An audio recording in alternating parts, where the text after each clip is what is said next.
Hello there. I'm Clyde, and this is one of my many very boring adventures. If you're new here, welcome to the channel. And if you've somehow found yourself back again, well, I suppose that means the last one worked. Before we get too cozy, let me gently remind you to like this video and subscribe to the channel. That way, you won't forget later when you're already halfway to dreamland. Also, if you become a channel member, you not only support what I do here, you'll get something special. A personalized sleepy story, told by me, just for you. A quiet little adventure with your name tucked inside it. Now then, let's return to a time when the streets were lined with wooden planks, the air carried the faint scent of chimney smoke and molasses, and everyone seemed to have very strong opinions about tea. Tonight, I'm inside a quiet tavern in Colonial Boston. There's a slow rain tapping at the window, nothing dramatic. Just the kind of steady drizzle that softens everything. The kind that makes candle flames shiver a little, like they're listening too. I'm seated near the hearth, not too close, with a sturdy oak table in front of me, and a rather round, slightly damp tabby cat snoozing on my lap. I didn't invite her. She just plopped down, looked up once to be sure I wouldn't object, and went about curling herself into a purring loaf. She smells like flour, and maybe fish. The tavern itself smells like a collection of coats, aged wool, pipe smoke, and that subtle tang of brass from the candle sconces. There's a loaf of bread on the table. It's hard enough that I could use it to wedge open a barn door, but it's warm and I've decided that's enough. The tavern keeper is a man named Elias, who has exactly 3 working teeth and a laugh like a crow caught in a rain barrel. He walks with a limp and wears a red kerchief around his head, not because he's a pirate, but because he's going bald in a way that resembles a map of the New World. He brings me cider that tastes faintly of apples and mostly of regret. I sip it anyway. There's a card game going on behind me. A group of sailors and one woman with a parrot on her shoulder. The parrot hasn't said a word, but I get the feeling it's silently judging everyone. I was going to write something in my notebook, but I seem to have forgotten what it was. Something about spoons. Or maybe it was about how the floor creaks like it has secrets. The cat stretches and digs her claws gently into my knee. I interpret this as approval. A young man at the next table is reciting revolutionary poetry to a girl who looks like she'd rather be listening to anything else. Perhaps even the rain, which continues to tap politely at the glass, like it's asking to come inside. I do love this kind of rain. It doesn't hurry you. It just waits. And in a city like Boston, especially in the 1760s, there's a kind of comfort in that. A pause between pamphlets and protest. A moment where you can just sit still and listen to the water and the wood and the wind. A moment that stretches on and on. There's a creak from the stairwell above. It's a lazy kind of creak. Not the kind that startles you, but the kind that says someone's taking their time coming down, probably carrying something large and unnecessarily complicated. And sure enough, it's Gabby. She emerges from the upper floor with a bundle of oddly shaped items wrapped in linen, tucked under one arm like a baby made of metal. Gabby is what you'd call a local eccentric, though she prefers the title amateur mechanist and certified problem solver. No one asked who certified her. No one really wants to. Gabby's hair is in 4 braids today, 2 up, 2 down. And she's wearing what appears to be a modified riding coat with about 19 pockets, most of which contain things that rattle when she moves.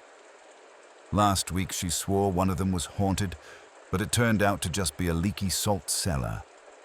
She gives me a nod. Not a hello, exactly.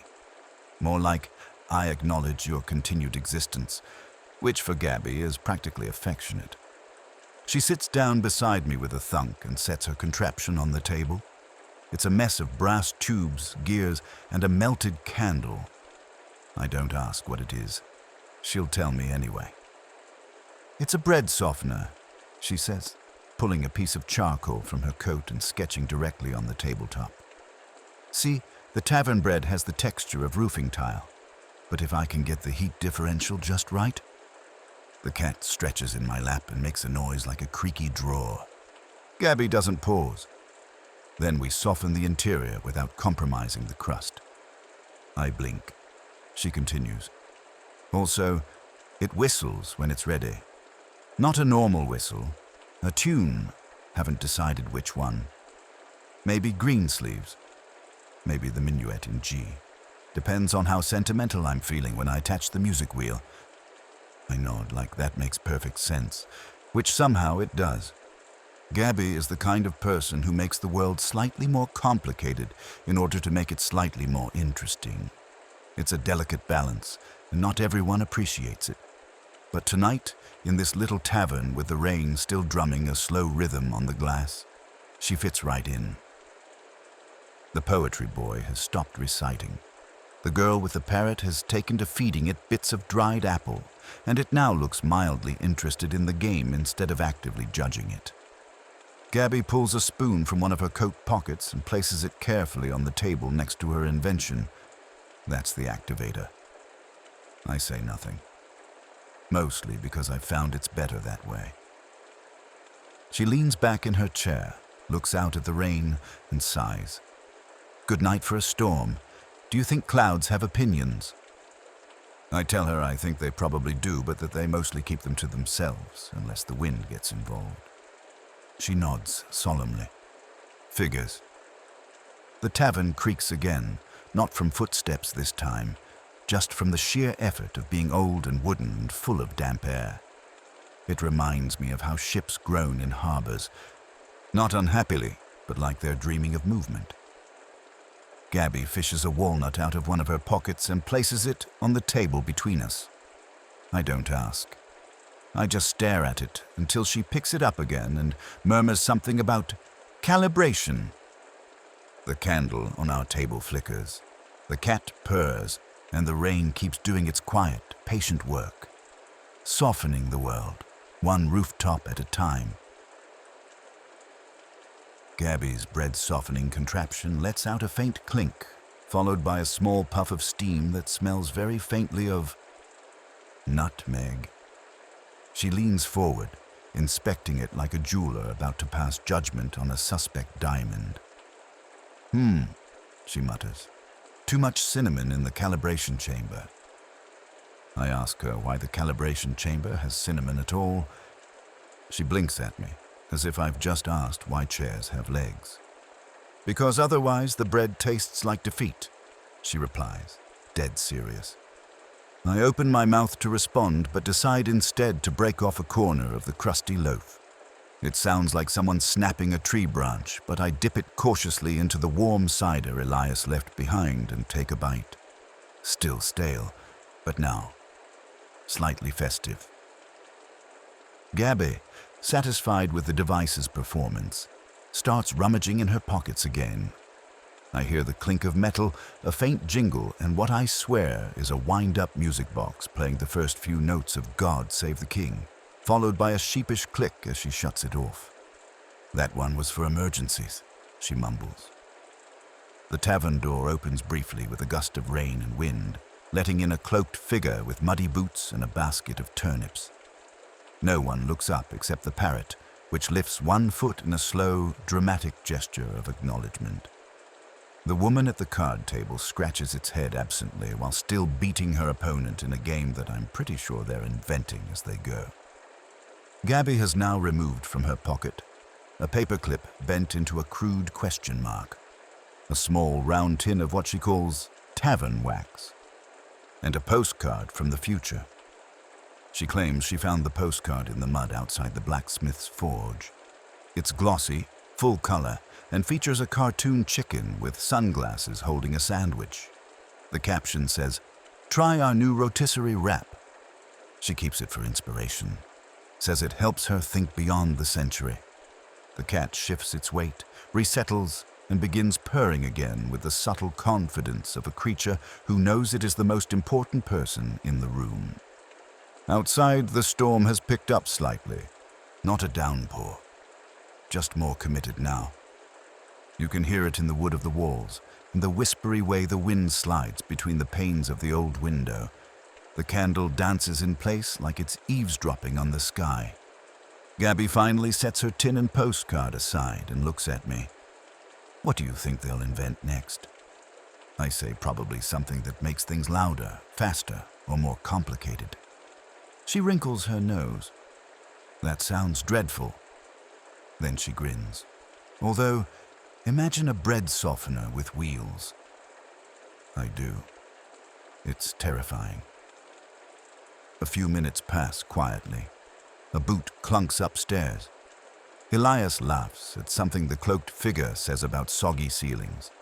And somewhere in the corner, someone is definitely whittling. You can tell by the rhythm of the scraping and the occasional grunt of satisfaction.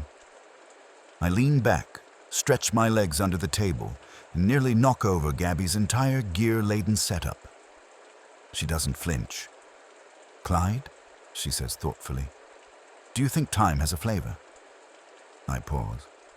Then I say yes, and that it probably tastes like old tea and forgotten biscuits. She nods like I've said something very wise, then writes it down on the corner of a napkin, folds it precisely, and tucks it into one of her mystery pockets. We sit in silence again. It's a good silence. The kind where nothing needs to happen, and luckily, nothing does. It's sometime after the 9th chime of the grandfather clock in the corner, which hasn't been wound properly since, well, no one can quite remember. The rain is still murmuring against the windows, but the thunder seems to have wandered off to bother someone else, which is polite, really.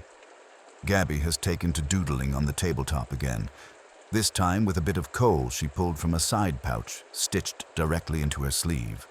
She's drawing blueprints for something with legs. Or possibly antlers. It's hard to say.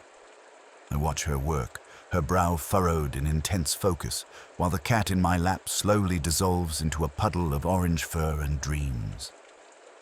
Elias stops by with 2 mugs of something he calls night broth, which, by taste and color, might be cabbage, might be oat water, or might just be disappointment steeped in hope. Gabby drinks it anyway, says it sharpens the mind. She then proceeds to use it as a lubricant for one of the gears on her device, which emits a brief hiss and settles into a slightly more upright position. The spoon rolls a little closer to me, as if it's considering escape. Across the room, the cloaked figure with the turnip basket is having a hushed conversation with a woman holding a violin wrapped in oilcloth. The violin, not the woman, though that might have been more interesting. I catch phrases like, "Storm's changing direction," and "They're posting notices near the wharf again." Gabby doesn't look up, but she hears everything. She always does. "They're talking about taxes again," she says, not bothering to lower her voice, "which means we're 3 weeks away from a protest, 6 from a pamphlet, and 8 from someone throwing a very dramatic hat into the harbor." I chuckle. "Do you think revolution smells like rain?" I ask. Gabby pauses. "No," she says. "It smells like ink and burnt bread." I'm inclined to agree. A flash of lightning briefly lights up the window, revealing silhouettes of rooftops and one rather damp chicken standing on a barrel outside. It looks directly at me. I look back. We nod. It's an understanding. Gabby takes out the walnut from earlier and gently places it atop her invention like a cherry on a sundae. "I've decided," she says. "Decided what?" "That this shall be known as the Loafinator 3. The first 2 didn't survive the heat trials." I raise an eyebrow. "There were heat trials?" She just grins and sips more broth. The candle is getting lower, the wax curling slightly down the side like a sleepy yawn. The light is softer now, and everything in the tavern feels like it's winding down. The cards, the whispers, the wind. But Gabby, she's still sketching. Some part of her never really rests. Her fingers always tap, Her mind always churns, and yet somehow she fits perfectly here, among the slow minutes, among the rainy thoughts, among the silence we don't have to explain. The storm continues, a little softer now, like it's falling asleep too. At some point, Gabby decides the drawing is done. She gives it a little nod, the kind you'd give to a well-behaved dog or a sturdy ladder, and then tucks it into the inner fold of her coat. The cat lets out a tiny snore, then a huff, then stretches one paw dramatically across my knee like he's claiming me for the kingdom of Napland. Gabby watches the cat for a moment, then mutters, "I've tried to understand cats. I think they operate on pocket watch logic. Wind them up, let them do whatever they want." I glance at the pocket watch pinned to my cloak. It hasn't ticked in hours. Not since I got here, but I'm not worried about that. Time seems different here anyway. Not broken, just unbothered. The card game in the corner has fizzled out. The woman with the parrot has now braided a red ribbon into its feathers, and the man across from her is arguing with a candlestub about honor. Gabby sips from her mug and then grimaces. Broth's gone tepid. She pulls a little tin flask from somewhere deep in her boot and tips a few drops into the mug. The smell of cloves and something almost like root beer wafts up. "Secret ingredient?" I ask. "Desperation and sassafras," she replies. Deadpan. The tavern groans softly as the storm shifts. Rain hits the windows in a slightly new rhythm. Faster now, more insistent. I imagine it's trying to tap out a message. Something like, "Don't forget the bread," or "This roof is from 1742 and should not be trusted." Gabby leans back in her chair and fishes something else from her coat. A spool of copper wire, a playing card, and a key with no teeth. "What's that for?" "No idea, but it might remember." She turns the key over a few times, listening to it like it might whisper a story. Then she pockets it again, satisfied that she's asked politely. I look around the room. It's warm, lived in. Familiar in that way some places just are, even if you've never been there before. And it's hard to say exactly why. Maybe it's the candlelight, or the sounds. Boots scuffing against old planks, the low creak of chairs that have heard every story twice. Maybe it's the way the cat purrs like a kettle just before it boils. Gabby clears her throat, as if preparing to make a speech, but then simply says, "I think I'm going to make a weather machine." I wait. One that doesn't predict the weather, just comments on it, like a meteorological opinion machine. Exactly. She sketches the name in the condensation on her mug. Gabby's Grumble Box. I tell her I'd buy one. She smiles in that lopsided way she does when she's already halfway through inventing something in her mind. Then, very softly, she hums something. I don't recognize the tune, but it sounds a bit like a lullaby trying to stay awake. And just like that, the rain softens again. Not stopping, just settling into a quieter pattern, like even it is starting to nod off. We sit without speaking for a while, and the silence, once again, is full. Not empty, just full of nothing urgent. Which, as it turns out, is my favorite kind of full. I think it was sometime around the fifth slow blink of the candle that Gabby said something curious. "Do you think the rain's different in other centuries?" It wasn't a loud question, more like something she meant to think but let slip by accident. I glanced toward the window. The raindrops were gentle again now, trailing down the glass like lazy dancers. I watched one drift diagonally before catching a groove in the pane and changing course. That little moment felt important, though I couldn't say why. "I think it probably smells different," I answered after a long pause. "Back in ancient Rome, it smelled like marble dust and olive trees, and in the future it might smell like static and greenhouse tomatoes." Gabby nodded solemnly. This one smells like old wood and gossip, which was entirely accurate. The gossip, in particular, had started back up again. A small group of people had gathered at the table near the stairs, locals by the look of them. I heard names whispered and phrases like tar barrels and import duties, and I thought about how revolutions don't usually begin with shouting. They start in quiet corners like this, under the cover of a rainstorm, beside a sleepy cat and a cup of mystery broth.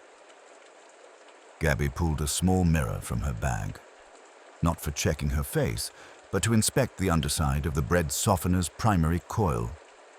She held it at an angle, candlelight catching in the glass, and for a moment her face looked like it belonged in a different time, or maybe several all at once.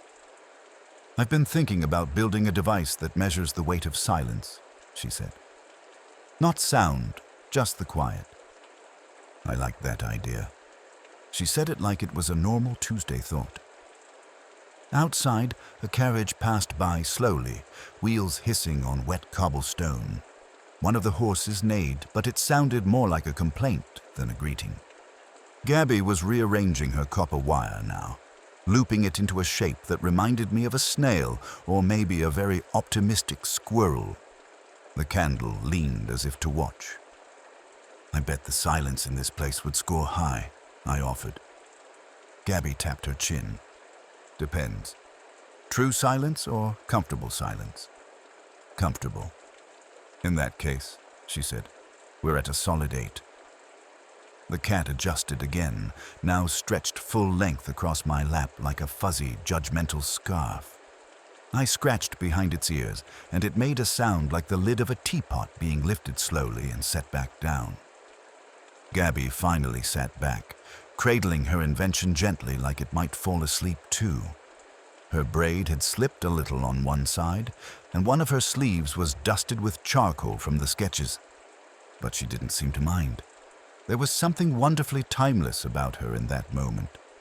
The kind of person who builds things no one else would think to invent, while sipping broth that doubles as machine oil and measuring the quiet for fun.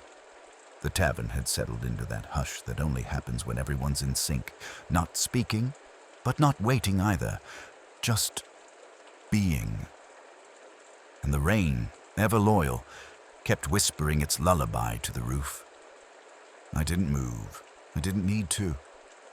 Sometimes the world spins just fine without you pushing it.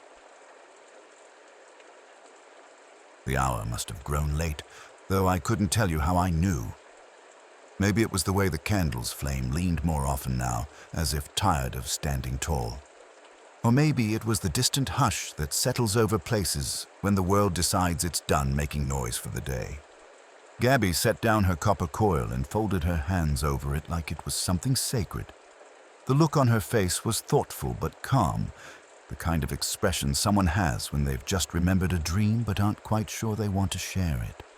The cat, who had long since become more puddle than feline, gave one final sigh and tucked his nose under his paw. The tavern had emptied out a bit. The parrot had stopped judging. The cloaked figure with the turnip basket was gone. The violin woman was too. A soft trail of rain water marked their departure across the floor, shimmering faintly in the candlelight like someone had painted it with diluted silver.